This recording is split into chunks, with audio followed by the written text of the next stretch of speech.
2025년 1월 28일 화요일 울산 한신교회 새벽 예배 말씀을 전하고자 합니다. 함께 기도하고 각자 있는 자리에서 예배자로 계시기를 부탁을 드립니다. 기도하겠습니다. 주님 감사합니다.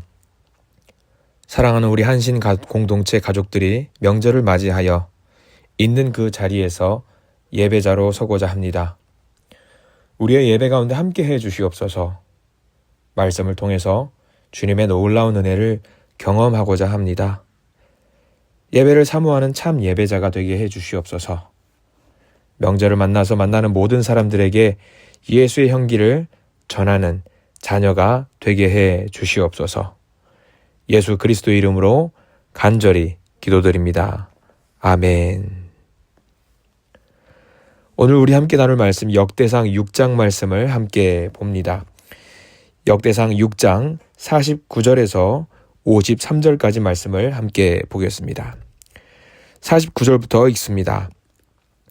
아론과 그의 자손들은 번제단과 향단 위에 분향하며 제사를 드리며 지성소의 모든 일을 하여 하나님의 종 모세의 모든 명령대로 이스라엘을 위하여 속죄하니 아론의 자손들은 이러하니라. 그의 아들은 엘르아살이요 그의 아들은 비느하스요 그의 아들은 아비수아요 그의 아들은 붓기요 그의 아들은 우시요 그의 아들은 스라히야요 그의 아들은 무라요시요 그의 아들은 아마랴요 그의 아들은 아히두비요 그의 아들은 사독이요 그의 아들은 아히마스이더라. 아멘.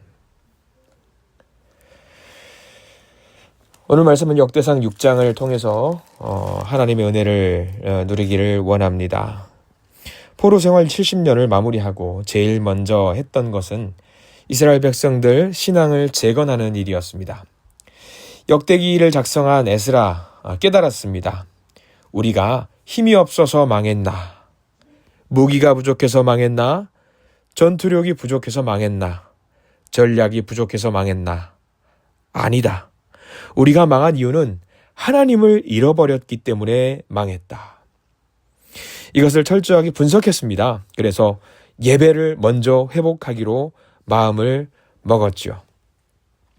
그래서 오늘 역대상 6장에는 제사장 가문인 레위 지파가 등장을 합니다. 여러분들 성경을 보시면 아실 겁니다. 오늘 6장은 몇 절까지 있는지 한번 살펴보십시오. 역대상 6장은 무려 81절까지 있습니다. 역대상의 다른 분량에 비하면 굉장히 많은 분량을 차지하고 있습니다. 레위 지파를 이야기하면서 설명하면서 다른 장과 다르게 이렇게 길게 이야기하는 이유가 설명하는 이유가 무엇일까요? 왕들의 역사가 중요합니다. 그런데 제사장을 통해서 이어지는 역사의 이야기가 얼마나 소중한지 우리에게 보여주고 있는 것입니다. 바벨론 포로 생활을 하니까 알게 되었습니다. 우리가 늘 드렸던 그 예배, 매일처럼 드릴 수 있었던 그 예배, 주님을 만나는 그 시간들, 그 예배를 드릴 수 있었음이 너무나도 큰 복이었다라는 것을 알게 되었습니다. 예배. 지금 우리의 예배와 비교를 한번 해보시기 바랍니다.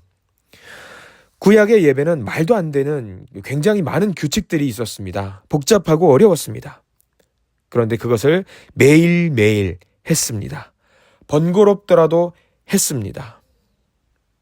바벨론 포로 생활 중에서는 그 예배를 마음대로 드릴 수가 없는 시대였습니다. 포로 생활을 마치고 돌아왔습니다. 이제 알게 되었습니다. 우리가 드릴 수 있었던 그 예배는 정말 감사한 일이었구나. 그래서 예배의 가치를 다시 생각하면서 81절에 해당하는 많은 양을 기록하면서 한 절 한 절마다 애정을 넣어서 족보를 써 내려가고 있는 것입니다. 우리 15절 말씀을 함께 보기를 원합니다. 15절입니다. 여호와께서 느부갓네살의 손으로 유다와 예루살렘 백성을 옮기실 때에 여호사닥도 가니라.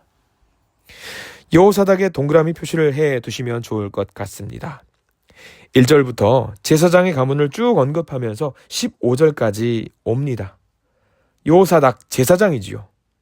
그때 포로로 옮겨가는 그 과정, 그때까지도 제사장들은 나라를 지켰던 것이지요.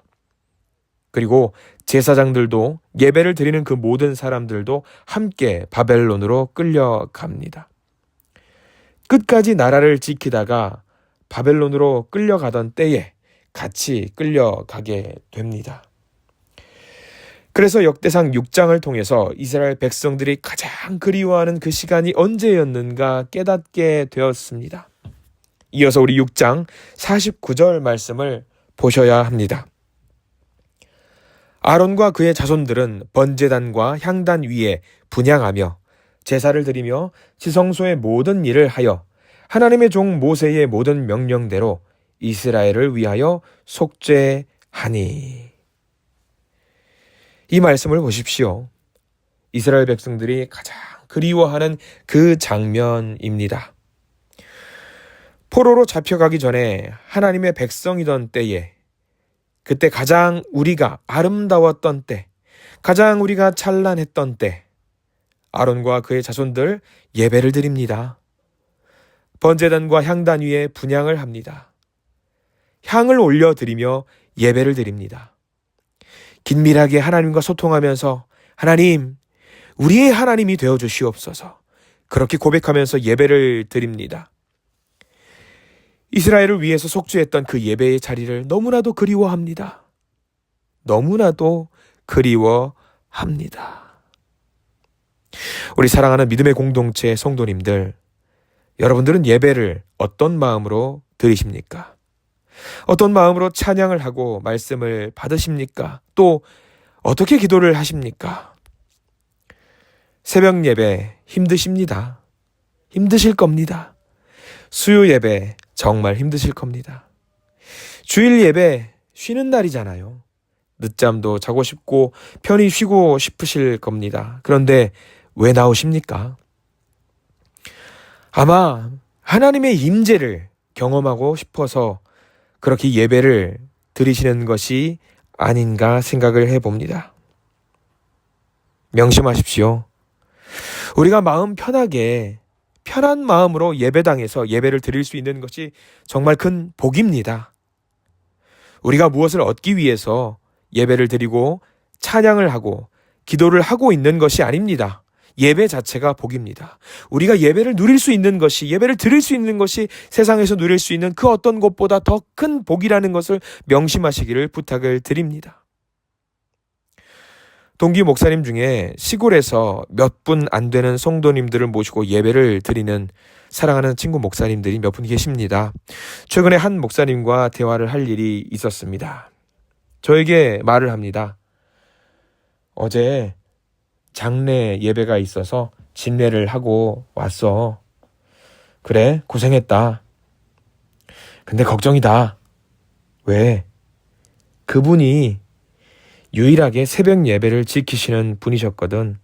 그분이 안 계시니까 이제 우리 새벽 예배가 없어질 것 같다. 걱정이다. 시골 농촌에는 그렇게 예배가 없어지는 경우들이 왕왕 있습니다. 같이 대화를 하면서 같이 슬퍼했고 같이 힘들어했습니다. 같이 가슴을 아파했습니다. 위로했습니다. 우리는요, 예배가 얼마나 소중한지 잘 몰라요. 평소에는 잘 모릅니다. 늘 있으니까, 그냥 하니까, 그냥 예배를 드리는 거지요. 그런데 바벨론 포로 생활을 했던 이스라엘 백성들은 너무 절실했습니다. 제사장의 가문, 레위 지파가 인도해주는 그 예배, 하나님의 임재를 경험할 수 있었던 그 시간, 이제는 그게 너무나도 소중한 것임을 알게 되었습니다. 사랑하는 우리 모든 성도님들, 예배가 살아야 됩니다. 하나님과의 만남이 온전하게 있어야 합니다. 오늘 역대기상 6장 말씀을 통해서 우리에게 보여주시려고 하시는 것이 바로 그 예배입니다. 예배를 통해서 기도가 이루어지면 좋겠다. 우리의 후손이 잘 살아났으면 좋겠다. 경제적으로 건강하게 되었으면 좋겠다. 또 우리의 육신의 건강도 또 건강했으면 좋겠다. 이것은 다음 문제입니다. 먼저 가장 중요한 것은 그 예배 자체가 회복이 되어야 합니다. 그게 제일 중요합니다. 그래서 오늘 81절이나 되는 긴 내용을 우리에게 말씀해주고 있는 겁니다. 특별히 49장부터 53절 우리가 읽은 본문은 사실 반복해서 설명하고 있는 내용입니다. 왜냐하면 하나님을 대표적으로 잘 섬긴 사람들의 기록입니다. 제사장들이 모두 예배를 잘 드리고 하나님을 섬겼겠죠. 그러나 핵심적인 사람들을 유별나게 더 특별히 기록을 해두고 있습니다. 우리는 이 이름들을 보면서 이름이 어렵고 불편하고 발음이 잘 안 돼서 에이 귀찮다 넘어갈 수 있습니다. 그러나 이스라엘 사람들에게는요, 예배가 절실했던 사람들에게 이 이름들은 눈물 나는 이름들이었습니다. 하나님을 전심으로 섬겼던 제사장들, 이들과 함께 기도했던 사람들 얼마나 행복했을까. 세상은 왕들이 이끌어가는 것 같습니다. 권세자들이 이끌어가는 것 같습니다. 그러나 아닙니다. 실제로는 예배자가 이끌어가는 것입니다.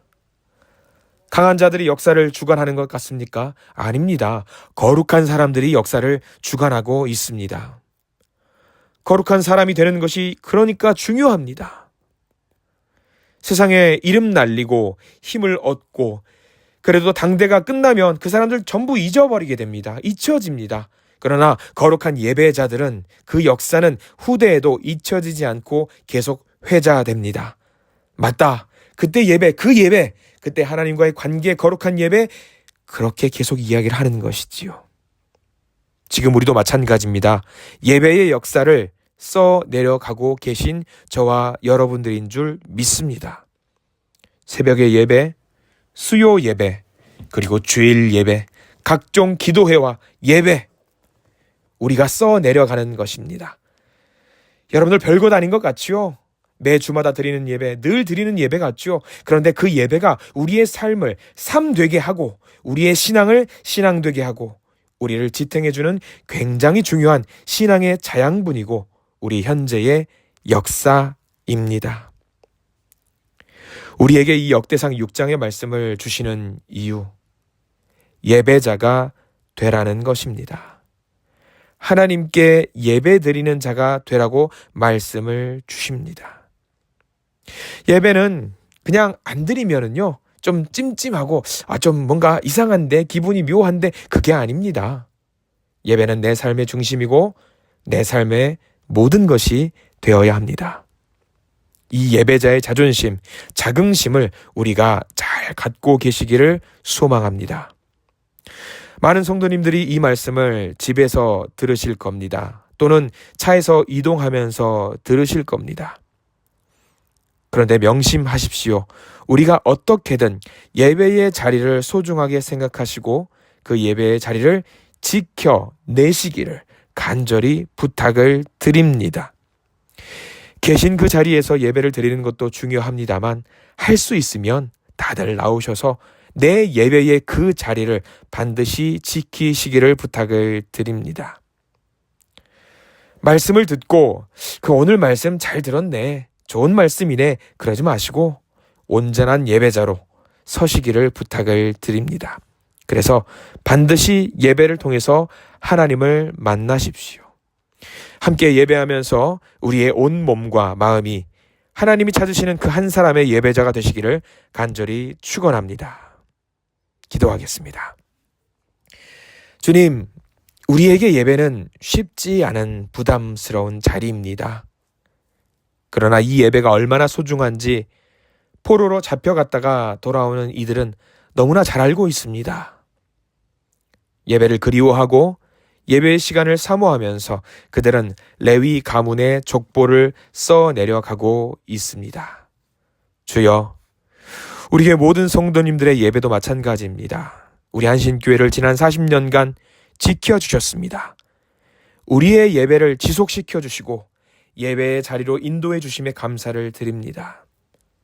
때로는 우리의 삶을 귀찮게 하는 것처럼 여겨지는 이 시간과 자리가 오히려 우리의 삶을 지켜준 그 시간들이었음을 고백합니다. 내가 예배를 드리는 것이 아니라 예배가 나를 붙잡아줬고 내가 예배를 지키는 것이 아니라 예배가 나를 지켜 주었음을 고백합니다. 앞으로도 내 삶의 정체성이 예배자임을 알게 하시고 예배하는 자리, 이 자리를 지킬 줄 아는 자들이 되게 하시고 예배함으로 주께 영광 돌리고 예배함으로 주와 온전한 관계를 맺으며 전에는 너희가 백성이 아니더니 이제는 백성이며 전에는 긍휼하심을 얻지 못했더니 이제는 얻는 자가 되었다고 하는 귀한 선포가 예배하는 우리 모두의 마음속에 새겨지게 해 주시옵소서. 예수 그리스도 이름으로 간절히 기도드립니다. 아멘. 함께 주기도문으로 우리의 예배를 마치겠습니다. 하늘에 계신 우리 아버지여, 이름이 거룩히 여김을 받으시오며 나라가 임하시오며 뜻이 하늘에서 이루어진 것 같이 땅에서도 이루어지이다. 오늘 우리에게 일용할 양식을 주시옵고 우리가 우리에게 죄 지은 자를 사하여 준 것 같이 우리 죄를 사하여 주시옵고 우리를 시험에 들게 하지 마시옵고 다만 악에서 구하시옵소서. 나라와 권세와 영광이 아버지께 영원히 있사옵나이다. 아멘. 각자 계신 그 자리에서 묵상으로 기도하시면서 오늘 하루를 시작하는 소중한 믿음의 예배자가 되시기를 간절히 축원합니다. 예배를 마치겠습니다.